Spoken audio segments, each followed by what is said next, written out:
现在走的这条路是对的。而且我想今天很多与会来宾们，你们相信你们除了被这些重磅的讲师吸引而来之外，我想应该还是有多少为了我们今天价值800块的餐盒而来，对吧？所以你们想想啊，食物多重要。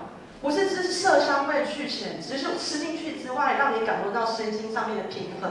所以其实吃素并不是一种放弃，我认为它是在拥抱更多的生命。所以那当然吃很重要咯。我们接下来是不是应该了解怎么吃？我发现我吃素的时候，其实吃的超不健康的，每天有太多的油脂，就像刚刚那个美香博士所讲到的，我们身上吃的，即便再健康，还是有摄取到很多的油在里头。那健康这件事情，我想这个专家太重要了。素食营养协会我们也合作了很多次，然后现场我刚好有看到团队也在现场，我觉得他们太棒了，因为他们不仅仅只是在讲营养，他们把营养这件事情推到了各个学校领域里面，让更多学生了解，还把台北的4所很知名的大学全部结合在一起。哇，雪婷老师这件事情是蛮大的功劳，我想也由你来帮大家所解惑一下，我们怎么吃才营养啊？怎么让孩子们能够接受到营养的食物，甚至会觉得不失美味？那我用掌声欢迎我们的雪婷老师。谢谢主持人的介绍。那我没有 PPT，很开心跟大家认识。我吃素25年，我刚刚算了一下，然后 vegan 17年。那我之所以会想要创办台湾素食营养学会，是因为其实在这个过程当中面临蛮大的困难点跟质疑，然后大家也会担心说吃素会不会有营养不足的问题。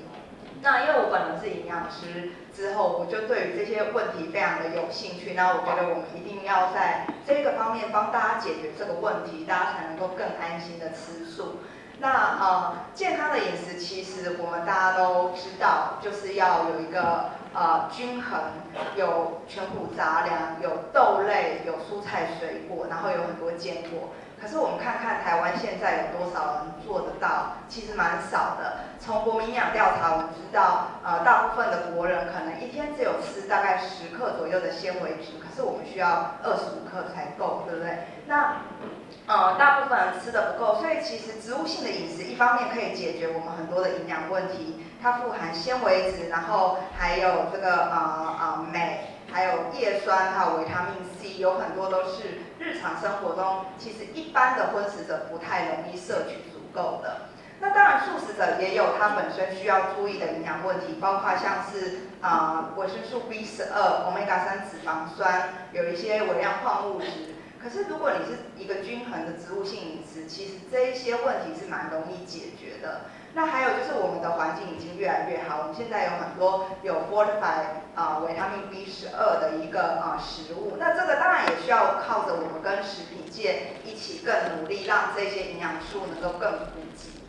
那过去10多年来，我一直从事素食的对健康的影响到底是怎么样？我们透过前瞻性世代追踪研究去探讨很多吃素的人跟吃荤的人他们长期下来的健康状况。那从我自己博士班的论文发现素食有助降低糖尿病的风险，后续也陆续发现说对于痛风白内障还有这个中风的风险也都有下降。那近年来呢，也很多研究发现，不只是这些疾病，甚至对更多疾病都有影响。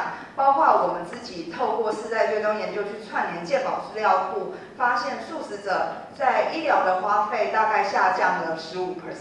那我想这个对健康是一个对我们国家的医疗政策是一个很重要的一个讯息。但是呢，这当然也意味着除了健康的饮食以外，其实其他的面向，包括运动、身心灵的健康，整体都是非常重要。所以我相信我们在这里有一个很重要的 mission，就是怎么样让台湾变得更好。那当然饮食是一部分，那也需要靠大家一起来努力。谢谢。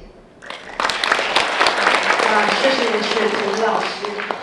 大家如果想要知道怎么吃的营养，记得去追踪台湾素食营养协会，里面有很专业的老师，现场拍很多 YouTube， 我每天都有在看，非常的精彩。他用很简短的一个影音来告诉你一个观念，我觉得很符合现在年轻人的想要学习。